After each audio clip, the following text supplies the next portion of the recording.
Hi, this is Jody. Today we're going to talk about the task of getting somewhere, the task of us planning for the future. And usually what we're doing in our day-to-day is we're out of our present self and we're tasking either out of anxiety or fear or producing because we're afraid that we don't have enough cash flow, or we want to prove ourselves, or we want to get somewhere.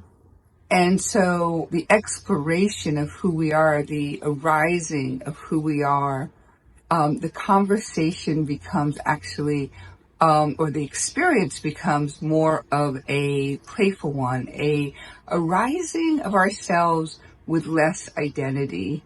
And so that we go from project to project, task to task, moment to moment, with less of a concretized identity of ourself. And that's not necessarily something that's easy to do because we're so in a habit of being identified. Oh, I'm a CEO. I've got to produce. Oh, I'm an executive. Oh, I'm a mom. I'm a dad. Right? And so we're super identified with ourself as somebody, as a entity in the world, which concretizes us, which limits us in a lot of ways.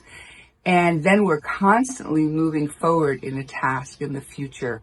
What do I have to do? Where am I going? How am I going to save for retirement? All of those things.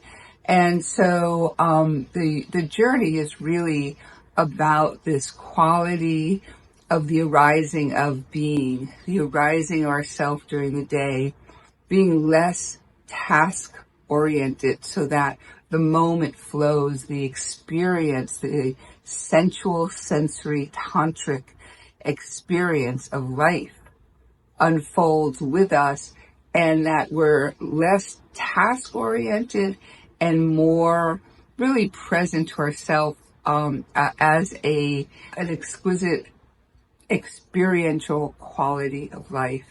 And so when we're less identified in the ego as something concretized, this identified being, a teacher, a lawyer, whatever, the more we can unravel that like a child into play, into experience, into an experiential quality, the day will flow differently. And it actually is connected to that concept of flow. When one is in flow, in the present, without the agendas, it's a very different experience in life. And so this exploration is one of how does it feel like to be in experience as we go through our day. So we're gonna practice a meditation now with the arising of experience. And so I really would love for you this week to really play with this concept when you walk into your boardroom, or just a regular weekly meeting, or a Zoom call, or with your family, to be less identified in your leadership, in your maintaining control, in your thought leadership. I mean, in your mentoring. And so, like, what does it feel like to be less in identity and more in experience? More like in experience, and the arising of experience. And so right now, I want to invite you, we're going to just sit and practice this experience of arising. And I'd love for you just to come into a comfortable seat and close your eyes. Let's go into this experientially. And you're going to close your eyes. Come right into that internal, very familiar terrain of yours that you've known since you were a child, since you were 2 or 4 or 7 or 12. This lovely, beautiful, intimate space that you've known so well. And I just want you to bring in presence.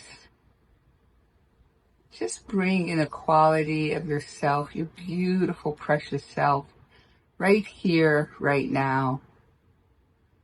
What is there to worry about at this moment, right?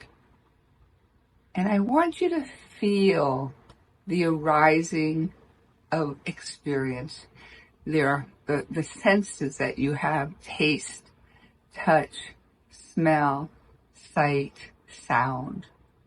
And with your eyes closed, you're going to have internal sight. Maybe it's a quality of light in front of your eyes. Maybe it's the quality of blackness.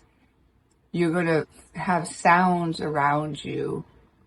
You're going to be seated on something perhaps. And you're going to perhaps smell or taste subtleties. And I want to invite you to be the observer, the present observer, which is quite tantric, of the rising of experience. The simple act of being aware of your senses as they manifest out of nothing into reality. So just watch for a moment as you experience your senses coming into you from various parts of your body.